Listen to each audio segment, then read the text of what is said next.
Hi guys, awesome that you've tuned in. Today, my watchmaker and me decided to open up the Cortina so we can check out the beautiful Buran movement that is in there. And if you remember, the Cortina is one of the rarest watches that you can get from the late 70s lineup from Heuer.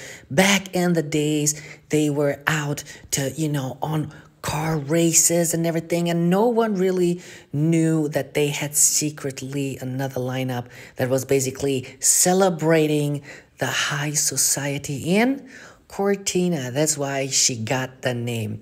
And while we were we tried to adjust a little bit the accuracy of the watch, and we did it with a certain tool. I'm gonna show it to you in a few seconds.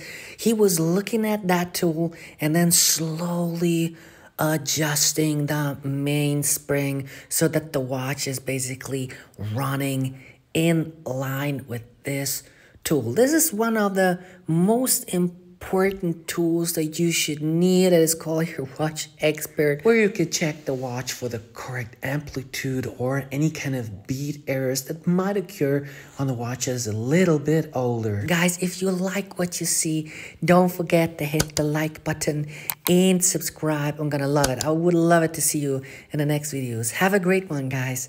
Bye bye.